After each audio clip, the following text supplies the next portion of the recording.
Well, welcome back, DIY car guys and car girls. Gotten to a point where it's time to share my progress on the long tube install of Gen 1s and this S10 right here. Mine may sit probably a little different than yours. I got, DIY motor mounts, so it sits back farther than the commercial mounts. But I will share my trials and tribulations, and it is indeed every bit a pain in the plums that I thought it was going to be. Let's talk about it.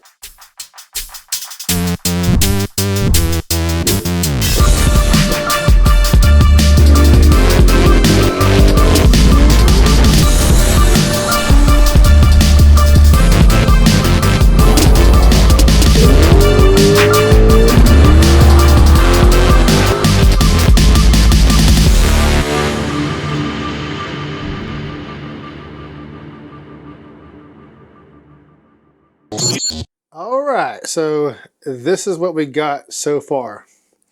You notice the wheel is off because that's the easiest way to fit those long tubes in there. We'll get to that.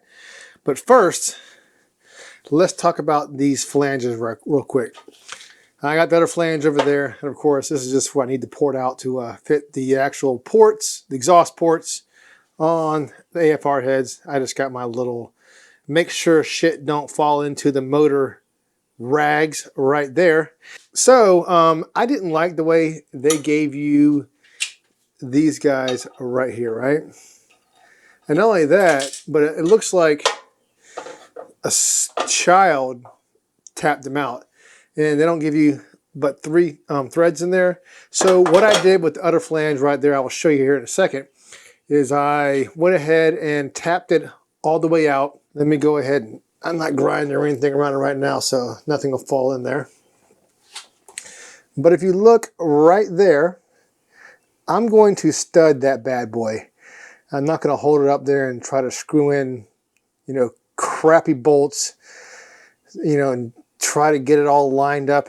And not only that, but this flange is not that thick. You don't really get that much grab. And if you go in too far, which is probably why on that guy right there, that they didn't, tap it all the way through, so you don't tap it through and pull this guy back and screw things up.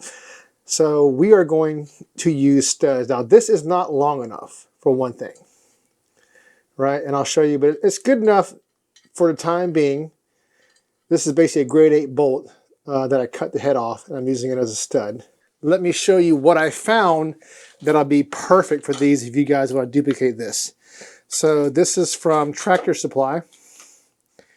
And if you look right there, that's what you want to get.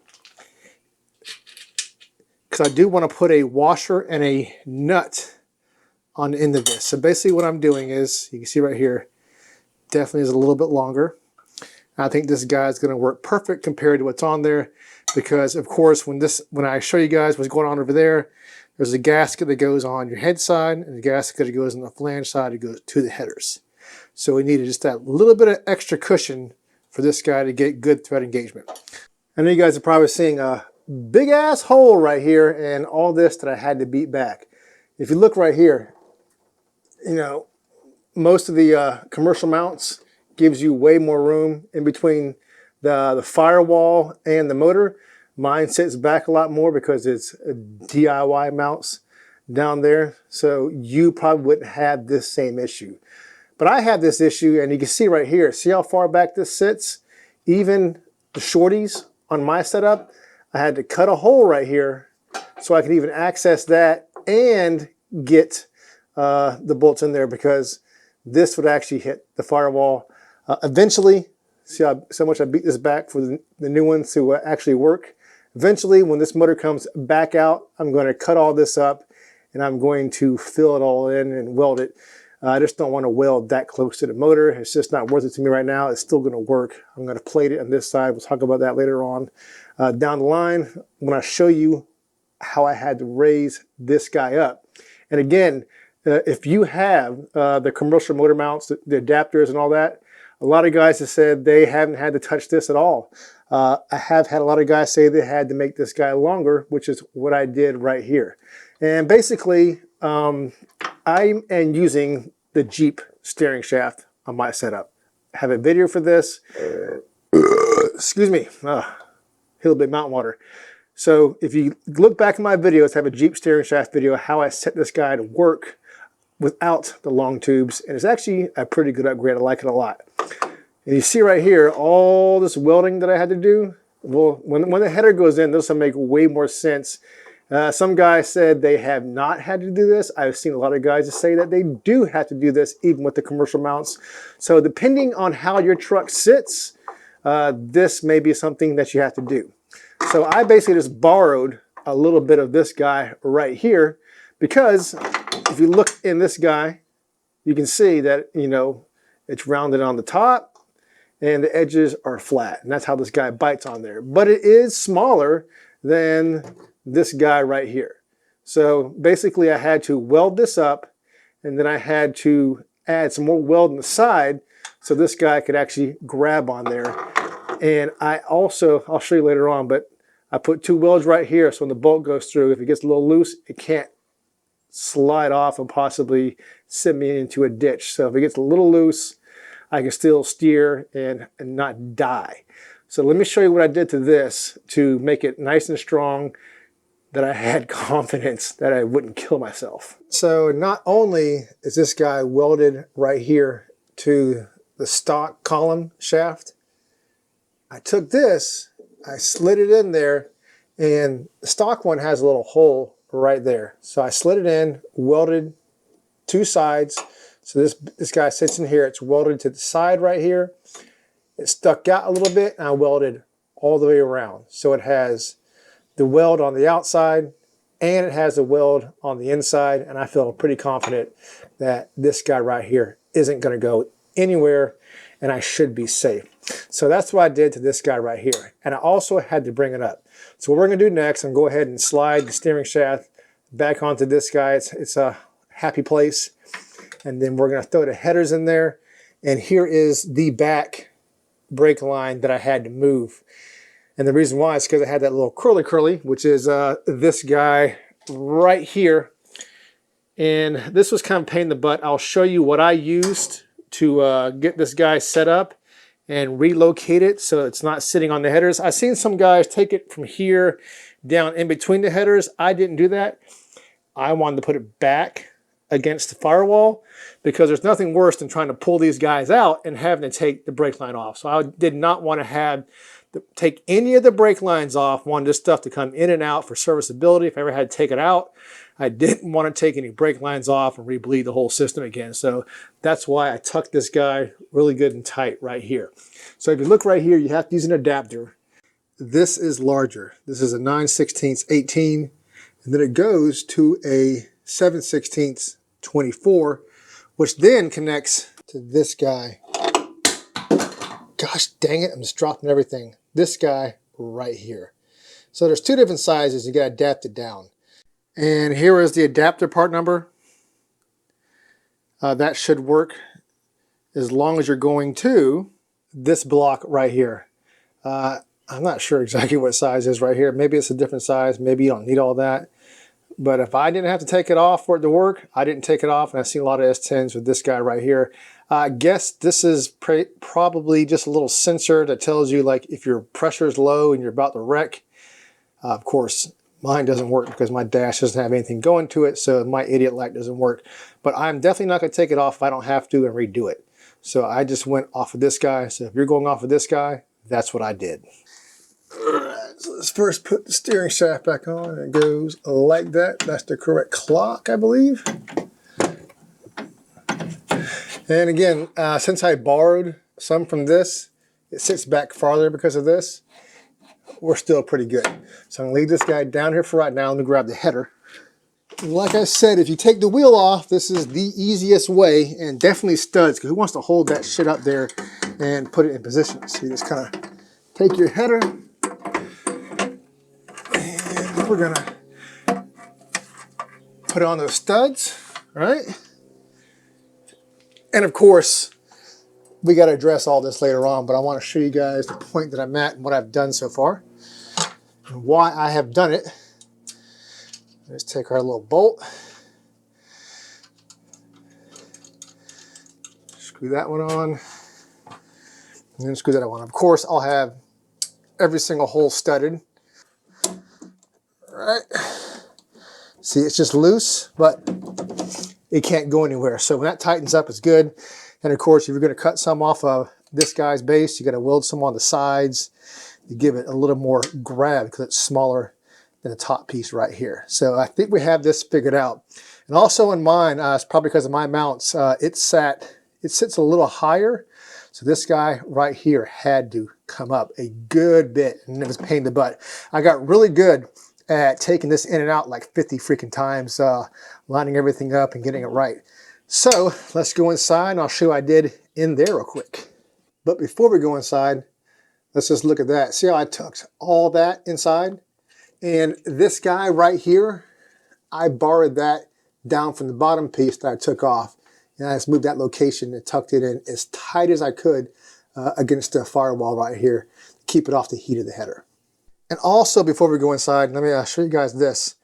You can see the reason why I moved this guy this way, away from number 7 exhaust, is because this right here. See how tall this is? This will slide in right here, but then it'll stop turning here, and you won't have any turning unless you want to just go straight, and that's all you want to do. But of course, yeah, street cars or whatever, even a car in a racetrack needs to have a little more turning than that. So it has to come down this way and clear the number 7 pipe. That's why this guy got extended. Again, there's a big hole right here. I'm not too proud of this. I did this a long time ago. I didn't know what I was doing, and I did it to access, you know, this guy right there.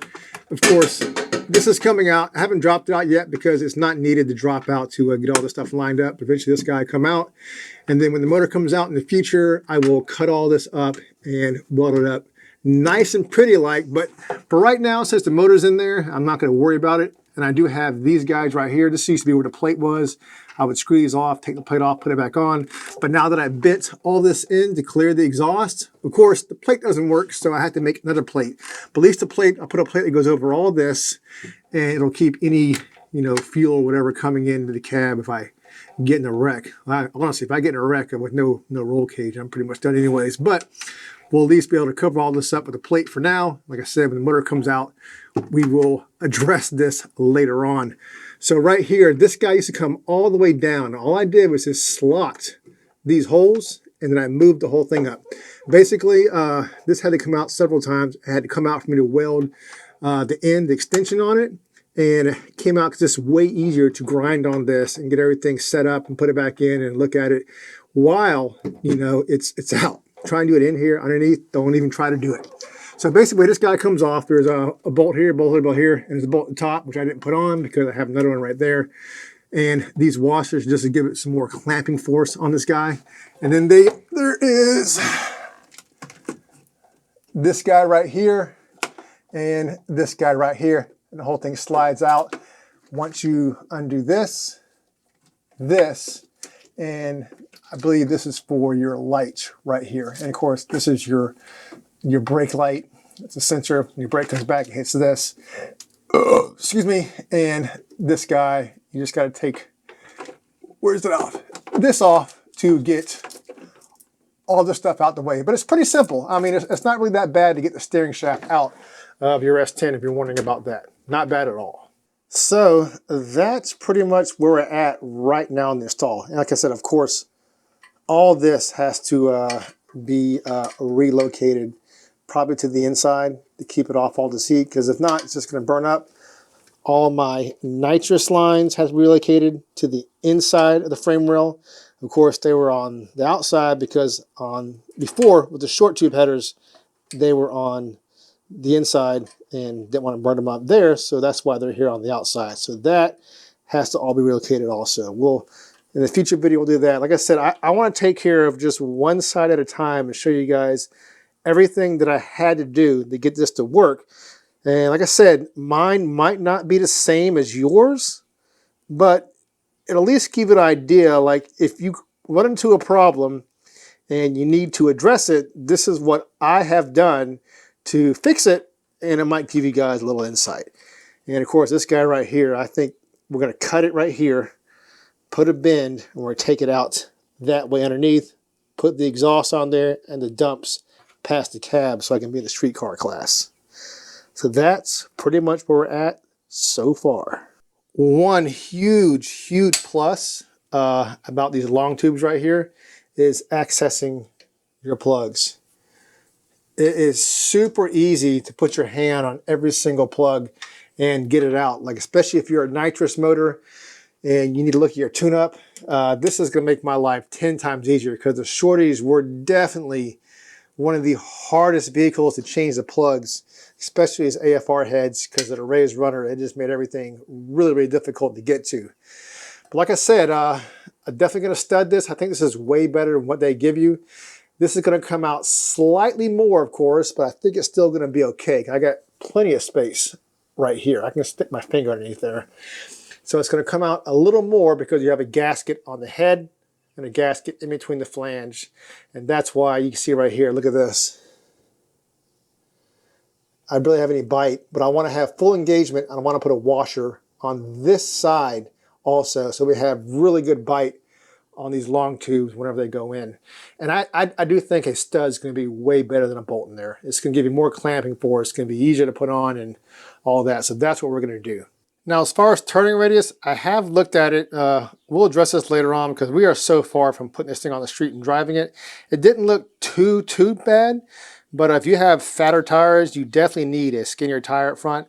And I do think that I might put a wheel spacer in here to bring it out just a little farther from that collector right there, because turning radius is definitely going to be a bit of an issue and a bit of a concern. But as you can see, we're making progress, and that's what I have so far. Like and subscribe. Until next time, guys, peace.